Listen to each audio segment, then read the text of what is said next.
सबसे पहले आज़ाद मैदान में उपस्थित बेरोजगार साथियों को बहुत बहुत धन्यवाद।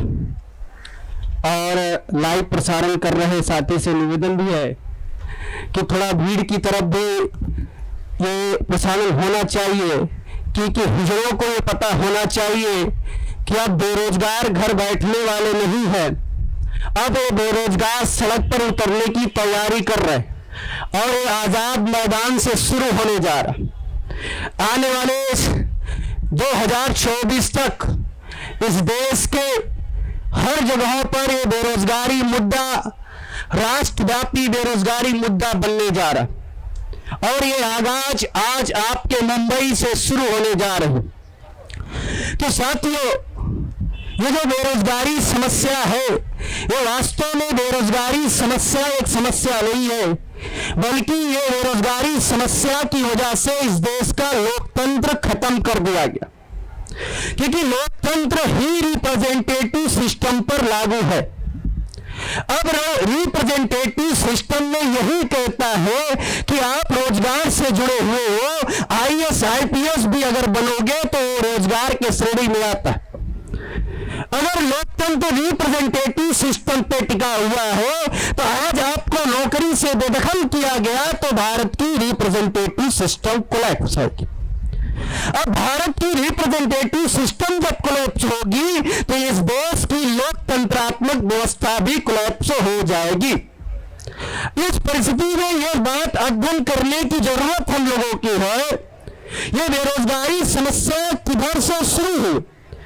साथियों, इस देश में 26 जनवरी 1950 को जब संविधान लागू हुआ तब हमारे समाज के लोगों को शिक्षा के प्रति जागृति शुरू हुई, और जब शिक्षा के प्रति जागृति शुरू हुई वह दशक 80 के पास पहुंचा, तब हमारे लोगों के हमारे समाज में शिक्षित वर्गों का थोड़ा सा शिक्षा के प्रति शुरुआत हुई तो नौकरियां धीरे धीरे समाप्त होने की कगार पर। यानी जब शिक्षित लोग होना शुरू हुए, इस देश में रिप्रेजेंटेटिव का हिस्सा मांगना शुरू हुआ। इस देश में ओबीसी के लोगों ने आंदोलन करना शुरू किया, शिक्षित वर्गों ने, कि हमें इस देश में रिप्रेजेंटेशन चाहिए।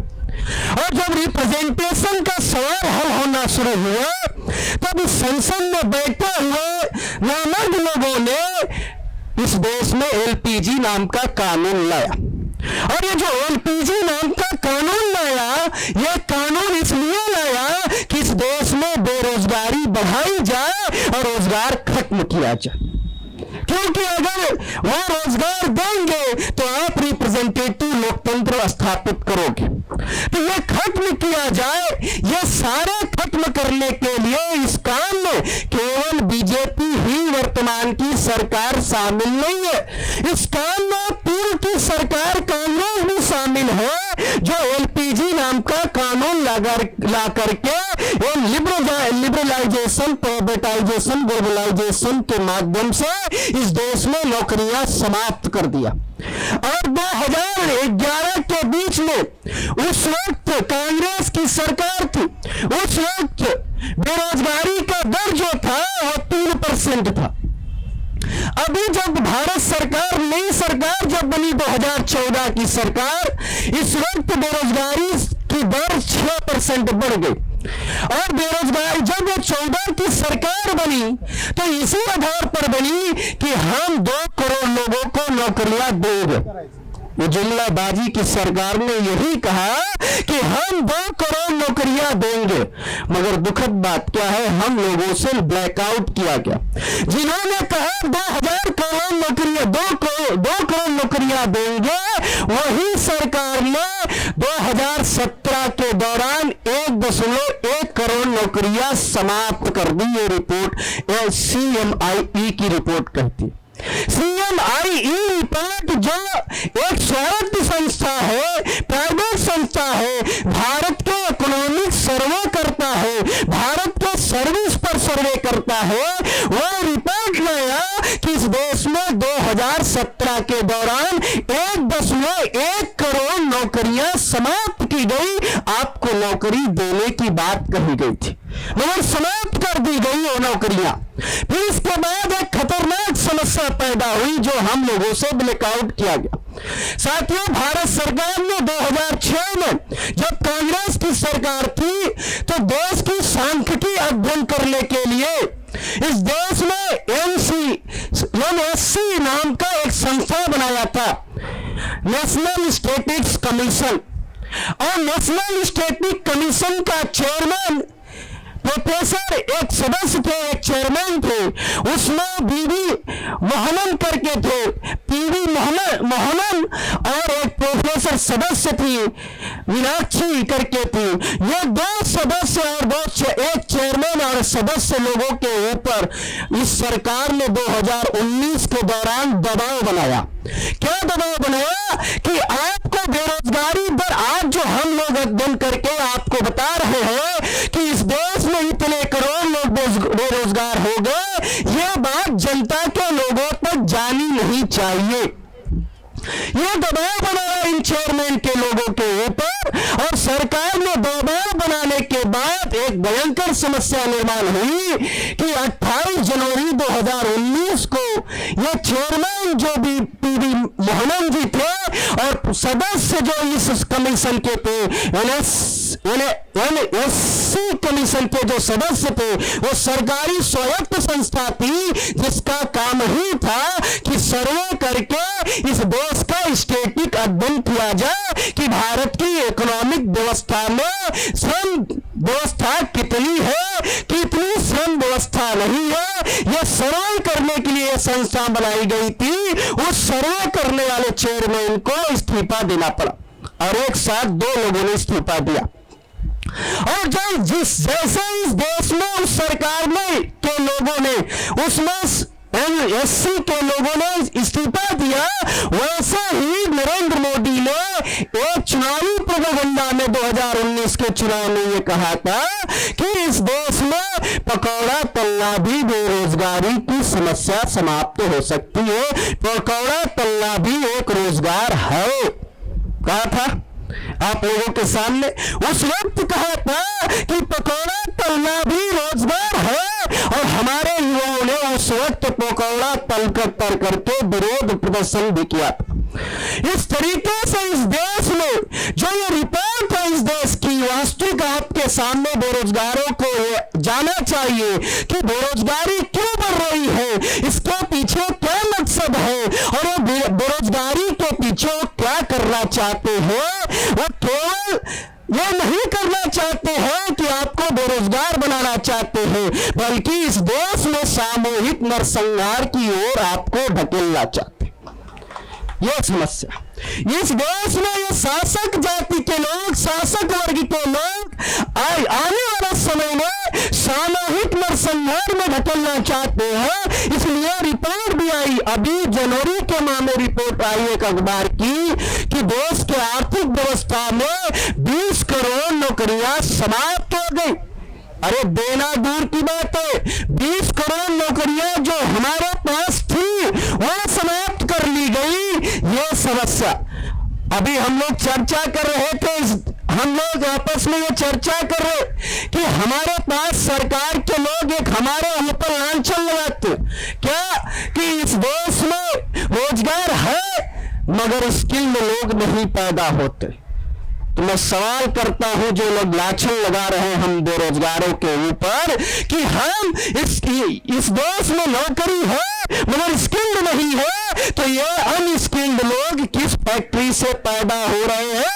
ये अनस्किल्ड लोग तेरे ही बनाई हुई फैक्ट्री से पैदा हो रहे हैं। तो क्यों पैदा कर रहा है? ये जानबूझकर पैदा किया जा रहा है ताकि अनस्किल्ड लोगों को इस तरीके से अनस्किल्ड कह करके उनको शांत बैठाया जाए कि तेरे अंदर नाकाबिल है, तू काबिल नहीं है, तू रोजगार की मांग न करे। ये गलत भावना शासक जाति के लोगों के द्वारा ये आपको पहुंचाया जा। हमें अनस्किल्ड पैदा करने का सारा सिलेबस तुम्हारे हिस्से में है, संसद तुम चला रहे हो, इस देश का कानून तुम बना रहे हो, इस देश की व्यवस्था तुम तय कर रहे हो, और हमें कह रहे हो कि ये लोग जो हुए हैं, जो पढ़ करके आए हैं, ये अनस्किल्ड लोग हैं, ये हमारे साथ धोखेबाजी हो रही है। ये धोखेबाजी जो युवाओं के साथ, विद्यार्थियों के साथ हो रही है, ये आने वाले समय में ये विद्यार्थी बर्दाश्त नहीं करेंगे और न करना चाहिए आपको। इसलिए भारतीय बेरोजगार मोर्चा के बैनर तले अभी आप लोगों के माध्यम से इस संसद में प्रश्न आए, वो प्रश्न को हम लोगों ने नोट किया हुआ है और लगभग 25 से ज्यादा प्रश्न आए हैं। तो अभी इस देश में, पूरे देश में घूम घूम करके ये सारे प्रश्न आपकी आवाज को हम लोग नोट करेंगे और इस देश में जो ये 25 प्रोग्राम बड़े बेरोजगार का संसद बुलाया गया है, ये इसी तरीके से देश के अन्य राज्यों में होगा और होने के बाद यही बेरोजगारों को लेकर के हम बेरोजगार जोड़ो यात्रा भी करेंगे और जो बेरोजगार जोड़ो यात्रा करेंगे उससे समूह जो हमारा तैयार जन समर्थन हासिल होगा, उन जन समर्थन को लेकर के इस देश के जहां पर कानून बनता है, जहां पर ये हमें पैदा करते हैं कि कहते हैं कि नाकाबिल लोग हैं, वहां की संसद व्यवस्था को बंद कर सकते हैं। आपके पास ताकत है। अब किया है,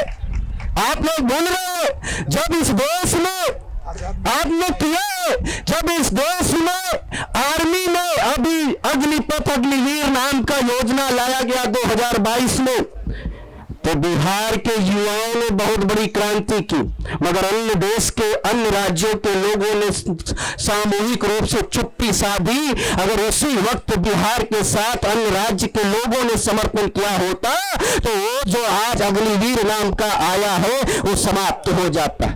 उस समय अग्निवीर के नाम से बिहार में युवाओं ने बड़ी बड़ी क्रांति की। क्या किया? पटना रेलवे जंक्शन बंद किया, गया रेलवे जंक्शन बंद किया, फिर इसके बाद मुजफ्फरनगर रेलवे जंक्शन बंद कर दिया और इतना बंद ही नहीं किया बल्कि आग भी लगा दिया।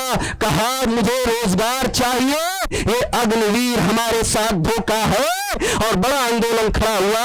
मगर उस आंदोलन को बाइकाट करने के लिए उन लोगों ने उस वक्त दूसरा मुद्दा खड़ा किया। इसलिए हमारी बेरोजगारी जब मुद्दा हम उठा रहे हैं तो ये दूसरा मुद्दा भी आपके सामने, ये राहुल गांधी का मुद्दा आपको परोसा जा रहा है ताकि मौलिक मुद्दा आपका बेरोजगारी मुद्दा ना उठे, ताकि मौलिक मुद्दा आप रोजगार ना मांगे। ये सारा षड्यंत्र आपके साथ हो रहा है, ये षड्यंत्र आपके साथ जो हो रहे हैं, ये सारे षड्यंत्र को हमें समझने की जरूरत है और समझ करके इस देश में समर्थन देना चाहिए और इस देश में युवाओं बेरोजगारों का बड़ी हुजूम तैयार होना चाहिए ताकि इस देश की जो कानून बनाने वाली संस्था है उस संस्था में हमारे लोग जाकर के ये कह सके कि हम बेरोजगारों को भी अधिकार दिया जाए। धन्यवाद, आप लोगों ने अवसर दिया, बहुत बहुत धन्यवाद।